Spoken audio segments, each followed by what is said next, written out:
old fire station debate is finally put to rest. A decision has been made on who gets the property. Plus, new technology updates in the library. See what the East Long Meadow Library has to offer. And our weekly Charter Commission review. We give you the highlights from last week's 5-hour-long meeting. Also coming up, a first look at December events, a special time for activities and holiday treats. We'll tell you how you can join in on the fun. Those stories and much more ahead on ELCAT News Update.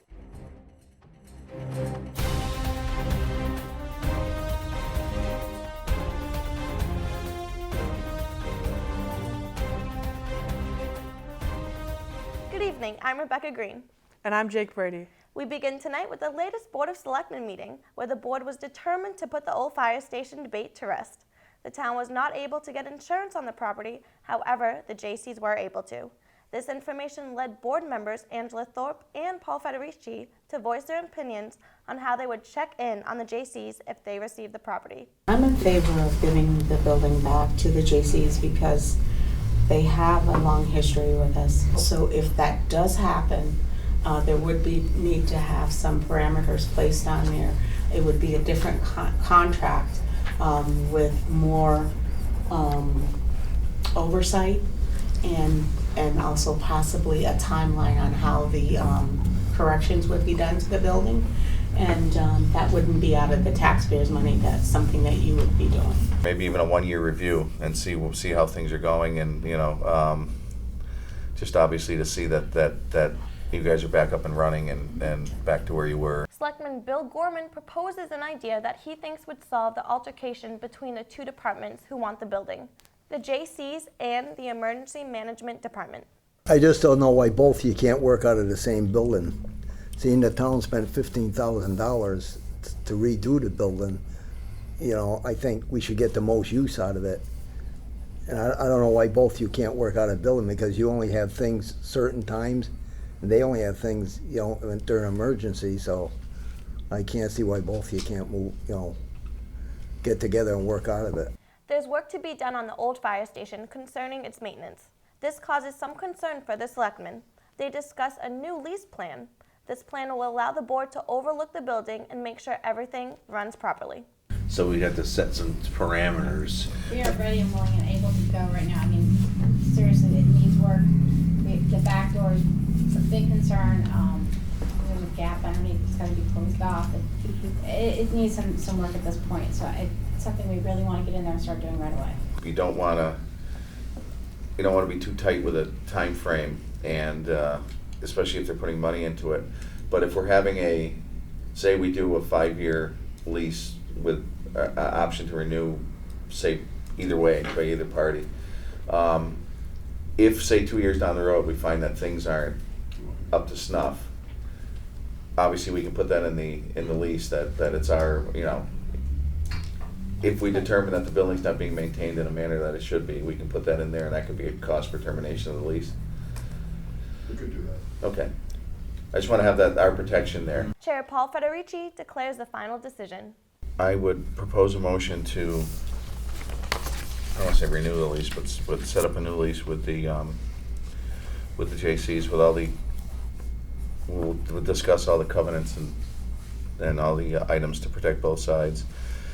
And also to discuss the time period, but maybe have a 5-year with a renewal at either option, or a non-renewal at either option, I guess at the end of the 5 years. And obviously have the town have the ability in oversight to make sure that the building is being treated in a manner that we would want it to. The Board of Library Trustees announces new improvements to the East Long Meadow Library. Board members are pleased with the newest security upgrade. More cameras have been added in the building. The video feed now runs live at the police station.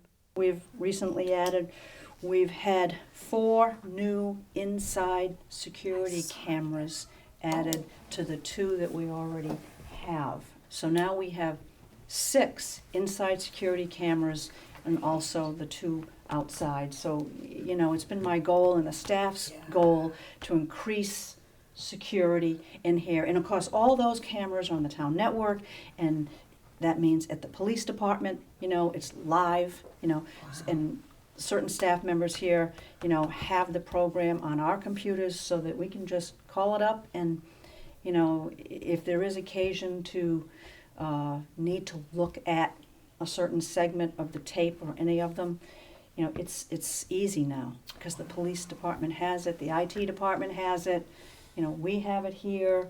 New technology is always exciting, especially for teenagers who will definitely enjoy the library's new charging stations for electronic devices. We've purchased a charging station for mobile devices. You might see them when you're in an airport or a, you know, some other public building that attracts a lot of people going places and doing things. And it's just another free service that we offer our patrons, and our plan is to get maybe a couple more tables in that area there so that, you know, they can be sitting there and they can have their device, whether it's a phone or even a camera or a tablet or whatever, they can have them charging there. And the nice thing is you can have more than one charging at a time, and each cable is for a different type of device. So That's we've terrific. been wanting to do that for a while, and so I had the DPW, you know, install it. More on technology, a new convenient web calendar for members, staff, and residents. Just to let the public know, since we last talked about this, the library staff is now using Google Calendar, which is one of the products, you know, available to people who live in the cloud, you know, Google and Google Docs and, you know, Google Mail, which the town already uses. And so we're using Google Calendar to book events in our 2 meeting rooms for the public. And it's on all the staff computers so that whoever calls, you know, whatever staff member talks to somebody, we can immediately go to that calendar and see if a date is available, and to actually enter the data, you know, we can put it in there, you know, tentatively. And also it has all of our events already populating it, so that we can see right away whether there's meeting space available, or if not, you know, what is taking place that day. In other news, on November 19th, the Charter Commission met for almost 5 hours in an unusual Saturday session in order to resolve a host of administrative issues relating to the proposed council town manager form of government. First on the list was to discuss the framework for developing the annual budget and the roles of the council, town manager, school department, and department heads in that process. Section 1, annual budget process.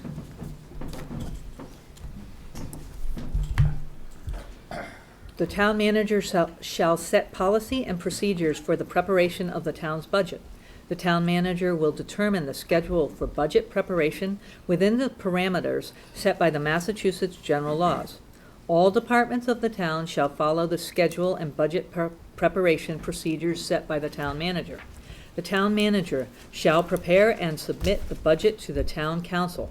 The town council shall have 1 or more public hearings on the proposed budget.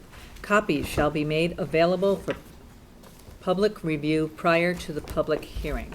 Maybe it should read, copies shall be made available for public review prior to the public hearing as outlined in the town bylaws. All signify by saying aye. Aye. And nay, 0. Okay, so the language, proposed language would be step 5, the town council shall adopt the budget with or without amendments by June 1. That's it? Motion made, seconded. Seconded. Any further discussion? Hearing none, all in favor, please say aye. Aye. Aye. From the operating budget, the Commission moved to discussion of long-term capital planning and audit procedures, and ended the session considering recourse for the public petition for legislation, undertake ballot initiatives, and recall elected officials. So we have 3 major and 1, I would say, minor, what are often called citizen relief mechanisms here. Although I should say that the minor one does not look like we got it in. I'm sorry about that into the document here. But we can talk through it and decide if we want it. I honestly think the other 3 are much more important and consequential to discuss. So and those are initiative, petition, referendum, and recall. So maybe we should we'll kind of walk through all this. A free petition, we the public have come forward and said, put this on your agenda. We want you to vote on this. and the council votes on it and turns it down. So then we say, okay, no, we're gonna put this on the ballot ourselves and do the initiative and do that. And then another issue comes up and the council votes on it, we the public don't like that, so we go do a referendum on what they just passed and try and undo it. Okay. And then lastly, we don't like anything that they've done at all, and so now we're gonna just recall a bunch of them and pull them back. So, That was very well stated, what you just did. Yeah. thank you. Took me a while to get around to it. That was very good.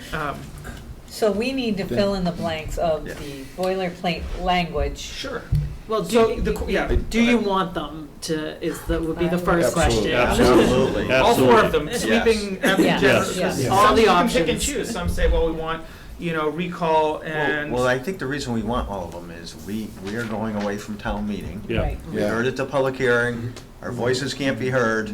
We have to make sure there's an opportunity for people's voices to be heard. Yeah. So what I would suggest then is you've made the major conceptual decision to do all of these. All of them, yeah. And so Yes, what I would absolutely. suggest is, you can either talk now or thinking it over, and then talking early at the next meeting of what's the general level of, and you've already got at the sum of Yeah. like difficulty level. Yeah. And then we'll confirm that, make sure we've got the right, fill in the blank Blanks in spots the right here to places. connect to with the right numbers. Okay, yep. And Scratch we'll, mine out. we'll take care of that. The commission intends to have its draft charter proposal completed for review by the public and the Attorney General's office before the end of the month. The latest Board of Public Works meeting covered a lot of ground, a lot of damaged ground, that is. Due to 2 accidents in town, property such as a telephone pole and a fire hydrant have been impaired. The board discussed a solution to the issue along with any costs involved. We've been dealing with damage from a couple of vehicle accidents lately. We had an accident, a driver had an accident at the Chestnut and Prospect Street intersection last week. As a result of that, one of the Verizon utility poles right at the intersection was struck and damaged and had to be replaced. We are reaching out to our insurance company to then reach out to the insurance company of the driver that was responsible for that accident to recover any costs that we incur as a result of that.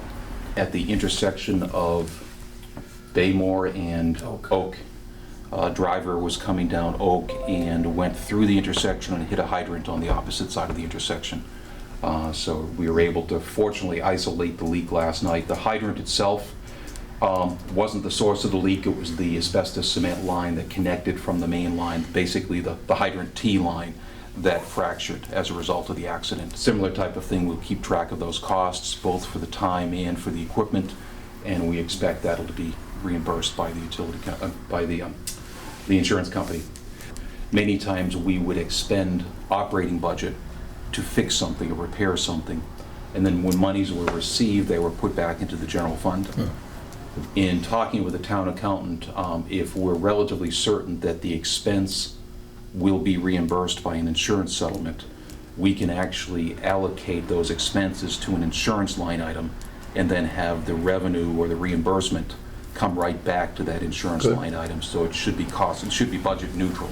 Good. Which is typically not the way that we've had to deal with it in the past. Especially like if that hydrant, those funds should go back to the water fund, right? Right. Yeah, and then like the other one should go back to the highway fund? It won't go back to, what it'll mean is that any cost that we incur Yeah. will get totaled and will go into the town's insurance line item. And then when there's a settlement to pay for those costs, that revenue will be put into that same line item so that the 2 items will cancel each other out. The board is proud to report that the DPW completed their fall crack sealing project. Roads have been repaired and are in good quality condition. I want to note that we finished up our fall crack sealing last week. We ended up doing a bit more than we expected. We crack sealed about 4 miles of roadway. That means over the last year and a half that we've crack sealed about 10% of the town roads, about 10 miles of roadways. The reason we went a little bit further is that by design, some of the streets that we picked were streets that were relatively newly rehabilitated, but we wanted to keep them in good condition. So there were portions of Chestnut Street, for instance, that only had a relatively small frequency of cracks, so therefore the cost to crack seal was lower, that we included to keep Chestnut Street in good condition. whereas there are some other streets that required a lot more product and the cost per foot was higher in those streets. But it ultimately meant that we went a little bit further. We were thinking we'd get about 3 miles done, and we got about 4 miles of street done. Facility Manager and Operations Director Bruce Fenney gives the board an update on what the DPW is up to. Just a brief overview of what the guys have been doing lately. Parks Department has completed all their leave pickups for the year for all our facilities. Also been working on removing all the nets for the field, soccer goal nets, tennis court nets, and have put those items away or have stored up into their locations, bringing all the benches, field bases for all the baseball fields.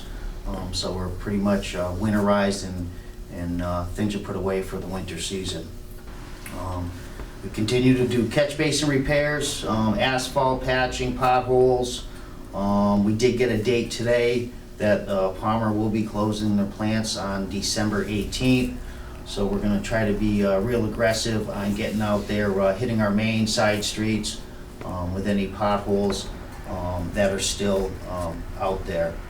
We'll probably be breaking up into 2 crews so we can attack the town aggressively in the next couple of weeks. Wall construction, Parker Street sidewalk is ongoing. They're probably about halfway through. Vehicle update, all sanders have been installed, fully functioning in all our trucks. So we're ready for winter to get here, if it should. So all the sanders are working. We kind of did a dry run last Wednesday. We had all the guys come in, hitch up their plows, make a list of repairs or anything that is needed.